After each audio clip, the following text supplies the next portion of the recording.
আমাদের গল্পটা শুরু ওই বাসস্ট্যান্ড দিয়ে। প্রতিদিন ঠিক রাত 10টা আমি অপেক্ষায় থাকতাম বাসস্ট্যান্ডে। বাসটা এসে দাঁড়াতো আমার সামনে। আমি এক পলকে দেখতাম সে ঠিক আমার জায়গাটা রেখে পিছনের সিটে বসে আছে। আমাকে ভয় পেত কিনা জানি না, কিন্তু আমার মনে হতো সে আমাকে হারিয়ে ফেলার ভয় পেত। আমিও লাজুক ভরে চোখ নিচু করে উঠে পড়তাম বাসে। উঠেই আমার জানালার ধারে সিটটায় বসে পড়তাম। রাত 10টা তো, শীতের সময় বলতে গেলে হাতে গোনা লোক। বেশিরভাগ সিট ফাঁকা যাচ্ছে। বাসটি যাবে আমার বাড়ির মোড় পর্যন্ত। জানি না সে কোথায় যায় প্রতিদিন, কিন্তু হ্যাঁ, এইটুকু মনে হয় সে আমায় পাহারা দিয়ে নিয়ে যায় হয়তো। সত্যি বলতে আমারও বেশ ভালো লাগতো। জীবনে কাউকে কোনোদিনও আমার জন্য এতটা যত্ন করতে দেখিনি, তাই হয়তো একটু বেশিই ভালো লাগতো। তার শান্ত স্বভাব আর চোখে আমার জন্য ভালোবাসাটা আমি ভালোই বুঝতে পারতাম। শুধু সে ভয় পেত তা নয়, আমিও ভয় পেতাম যদি এমন কিছু বলে ফেলি আর হারিয়ে ফেলি তাকে। কিছুই বলতাম না, চুপ করে বসে থাকতাম প্রতিদিন। কিন্তু আজ হঠাৎ তাকে একটু অন্যরকম দেখলাম। প্রতিদিন এক ছাপোষা পোশাকে নয়, সাদা রঙের একখানা পাঞ্জাবি পরে আছে সে। এটুকু বুঝতে পারলাম সে আমায় পছন্দের খবর জানে। সাদা রং আমার খুব প্রিয়, যে রঙে সব রং মিলেমিশে একাকার হয়ে যায়, যে রং শান্তির বাণী ছড়ায়, যে রং মনের ঘরে রূপকথার গল্প বলে যায়। হ্যাঁ, সেই রং, সেই সাদা রং।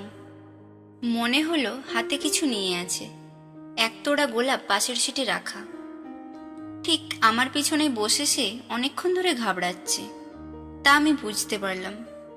কিছুটা পথ অতিক্রম করলাম। দুটো মোড় পার করে যখন বাস এগিয়ে চলল সামনের দিকে, দেখলাম বাসের অনেক যাত্রী কমে গেছে। শুধু পিছনে হাতে গোনা দুজন লোক, আর এক ভদ্রমহিলার সামনে আরেক ভদ্রমহিলা ও কন্ডাক্টর দাদা ড্রাইভারের পাশে বসে। ধীরে ধীরে বুঝতে পারলাম সে আমার পাশে এসে বসেছে। হঠাৎ কেমন হৃদস্পন্দনটা বেড়ে গেল আমার। ঠিক কি করব সেই মুহূর্তে বুঝতে পারলাম না। চুপ করে বসে রইলাম, কিন্তু মনের মধ্যে চলছে উথাল পাথাল ঢেউ। কেমন এক অনুভূতি, যা আগে কখনো হয়নি। মনে হলো অমাবস্যা রাতে জ্যোৎস্নারা আমায় ঘিরে ধরেছে। কিছুক্ষণ পর ধীরে ধীরে সে ফুলের তোড়াখানা এগিয়ে দিল আমার দিকে। মুখে কিছু বলল না, হাতে শুধু একখানা চিঠি। চিঠিটা খুললাম সাহস করে। লেখা আছে, অনেকদিন ধরেই তোমাকে একখানা কথা বলবো ভাবছি। আমি জানি তুমি আমার জন্যই অপেক্ষা করো ওই বাস স্ট্যান্ডে। আমি খেয়াল করেছি এর আগেরও দুটো বাস তুমি ছেড়ে দাও, কিন্তু সেটাও তোমার বাড়ির তুমি মোড় আমার পর্যন্তই জন্যই যায়। অপেক্ষা করো। সত্যি কথা বলবো, আমিও তোমার অপেক্ষা করি। যত দ্রুত পারি কাজ সেরে নিয়ে ছুটতে চলে আসি, শুধুমাত্র তোমায় দেখবো বলে। যে মোড় থেকে তুমি বাসে ওঠো, সেই মোড়েই আমার বাড়ি। আমি প্রথমবার তোমায় দেখেছিলাম ওই মোড়েতেই। লাল রঙা শাড়ি, কানে দুটো ঝুমকো, চুলগুলো এলোমেলো, যেন সমুদ্রের ঢেউয়ের মতো হাওয়ায় দুলছে তালে তালে। তোমার কাজল টানা চোখে চোখ পড়তেই আমি হারিয়ে গেলাম এক অন্য জগতে। সেদিনই প্রথম তোমাকে ভালো লেগেছিল। ভেবেছিলাম সেই দিনই তোমায় বলে দেব মনের কথা, কিন্তু পারিনি। ভয় পেয়েছিলাম যদি হারিয়ে ফেলি তোমাকে, যদি তুমি ভুল বোঝো আমাকে, তাই বলতে পারিনি। আজ দীর্ঘ 1 বছর পর সাহস হলো, নিজেই নিজেকে সাহস জোগালাম। আমি জানি না তোমার উত্তরটা কি, কিন্তু আমার মন বলে তুমি আমায় ফেরাবে না। এই কুয়াশাচ্ছন্ন শীতের রাতে জ্যোৎস্নার স্নিগ্ধ আলো, খোলা বাতাস, ল্যাম্পপোস্ট, বকুল ফুলের গাছকে সাক্ষী রেখে তোমায় মনের কথা বলতে চলেছি আজ। আমার মনের সবটুকু জায়গা জুড়ে শুধু তুমি আছো। তোমায় আমি শুধু এই জন্মে নয়, 7-7টি জন্মে আমার করে পেতে চাই। তুমি কি আমার জীবনের ঝরা পাতার গাছ হবে, যে গাছে প্রতি বছর পাতা ঝরে যায়, আবারও নতুন পাতা জন্মানোর জন্যে? ঠিক তেমনই তোমার মনে আমার জন্য ভালোবাসা শেষ হয়েও পুনরায় ফিরে আসে দ্বিগুণ ভালোবাসা নিয়ে। তোমার উত্তরের অপেক্ষায় রইলাম। চিঠিটা পড়ে মনে মনে খুব আনন্দিত হলাম। এইভাবে তো সত্যি কোনোদিনও কেউ আমায় এতটা ভালোবাসে বলেনি। সত্যি তো, সে আমায় বড্ড ভালোবাসে। ধীরে ধীরে চিঠিটা ব্যাগে ঢুকিয়ে লাজুক চোখে তাকালাম তার দিকে। সেও বসে আছে আমার পাশেই, কিন্তু তাকাতেই বুঝলাম ভীষণ ভয় পেয়ে আছে সে। ভাবছে এই বুঝি কাগজটা ছিঁড়ে তার মুখের মধ্যে ছুঁড়ে ফেলবো, কিন্তু না, আমি তা করিনি। ভাবলাম বলেই দিই, আমিও তাকে এক মেঘ আকাশ সমান ভালোবাসি। যে আকাশে মেঘের সীমানায় কোনো বাঁধ নেই, সেই সীমাহীন মেঘের মতো আমিও তাকে ভালোবাসি। তাকে বলেই দিই, দীর্ঘ 25 বছরের জীবনে এই প্রথম আপন বলতে আমি তাকেই পেলাম। বলতে গিয়ে চোখের সামনে কেমন একটা আলোর ঝলকানি। আমি নিদ্রাচ্ছন্ন হয়ে পড়লাম। তারপর প্রায় 1 বছর কেটে গেল। 1 বছরের মধ্যে এখনো তাকে মনের কথা বলতে পারিনি, কিন্তু আজ বলবো। ঠিক রাত 10টা আমি দাঁড়িয়ে আছি তার পছন্দের লাল শাড়িতে, হাতে বকুল ফুল, কানে সেই ছোট ছোট দুটো ঝুমকো, হাতে এক গোছা চুড়ি, চুলগুলো এলোমেলো। 10টার সময় বাসটা এলো। আমি দেখলাম সে ঠিক সেই দিনের মতোই বাসে বসে আছে। আমিও উঠে পড়লাম। আমি বাসে উঠতেই সে এসে বসলো আমার পাশে।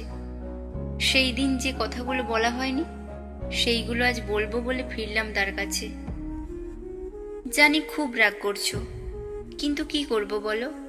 সেদিন তো মনের কথা বলতে চেয়েছিলাম তোমাকে, কিন্তু হঠাৎ সেই তীব্র আলোর ঝলকানি। জ্ঞান ফিরতে বুঝলাম আমি হাসপাতালে।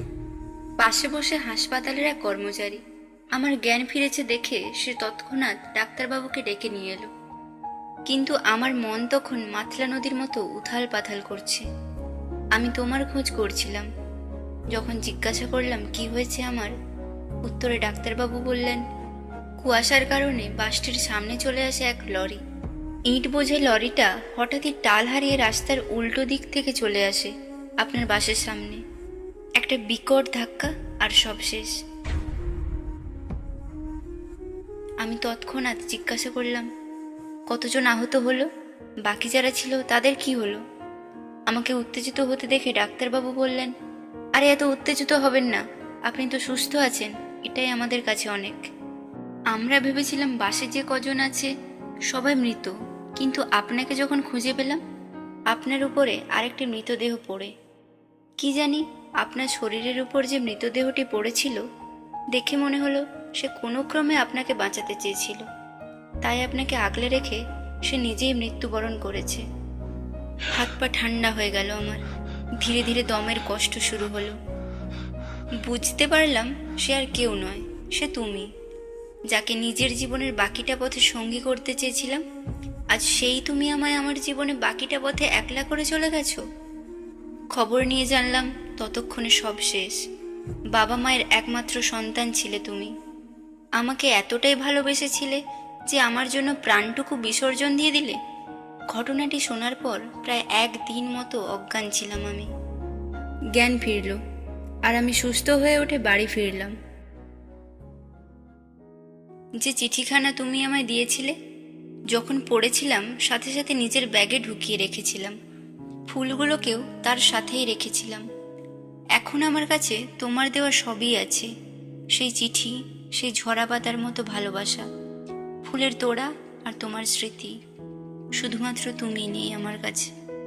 জানি আমি আর কোনোদিনও ফিরে পাবো না তোমাকে, কিন্তু এই কঠিন বাস্তবতাকে বিশ্বাস করতে আমার কষ্ট হয় আজ।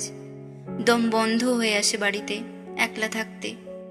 কাজটা আমি ছেড়ে দিয়েছি, আর করি না। তোমার বাড়ি গিয়েছিলাম, দেখা হলো তোমার মায়ের সাথে। আমাকে দেখা মাত্র মা বলেছিল, বৌমা তুমি এলে, আমার ছেলেটা যে ফিরল না। সাথে সাথে বুঝে গিয়েছিলাম তুমি আমার কথা তোমার মাকে জানিয়েছিলে। সত্যি বলতে গেলে আমিও ফেরাতে পারিনি তোমার মায়ের সেই করুণ শব্দগুলো।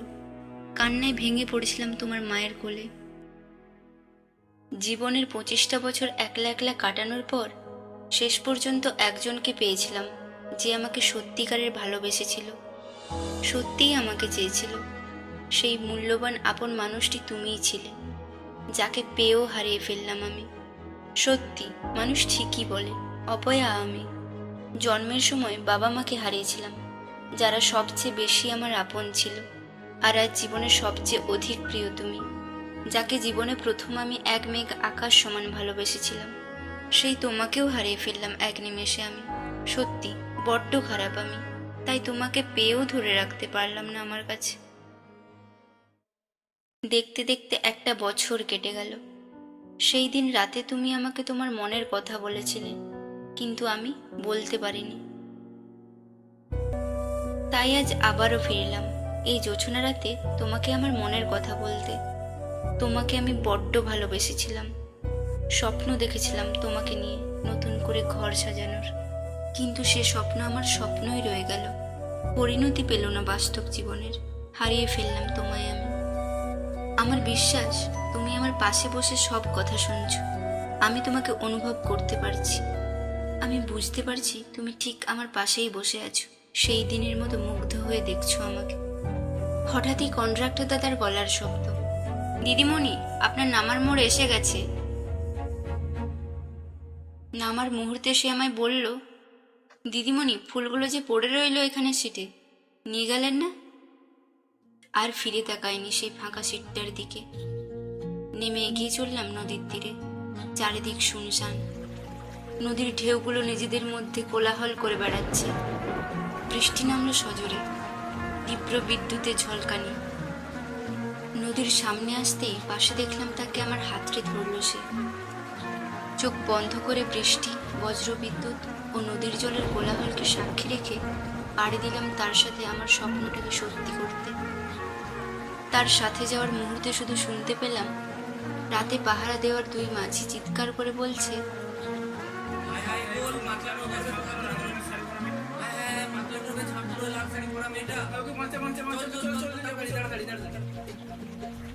কাহিনী শুরুটা যেখানে হয়েছিল শেষটাও হলো সেইখানে।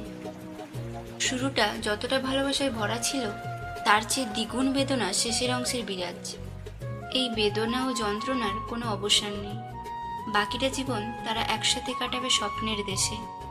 শুধু আফসোস একটাই, যদি সেই দিন দুর্ঘটনাটা না ঘটতো, তাহলে হয়তো আজ আরেক স্বপ্নকে শেষ হয়ে যেতে হতো না মাতলার গর্ভে।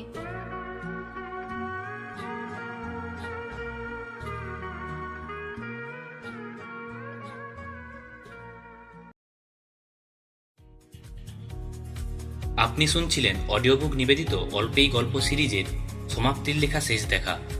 সূত্রধার নীল ও গল্প পাঠে রাজ ও বৃষ্টি এবং পার্শ্ব চরিত্রে আকাশ। আপনার কাছে যদি এইরকম কোনো ছোট গল্প থেকে থাকে, তবে এখনই মেল করুন BOOK010107@gmail.com এ। তাহলে আজ এই পর্যন্তই। দেখা হচ্ছে আগামী সপ্তাহে আবারও কোনো নতুন গল্প নিয়ে। ততক্ষণ সুস্থ থাকুন ও নিজের খেয়াল রাখুন।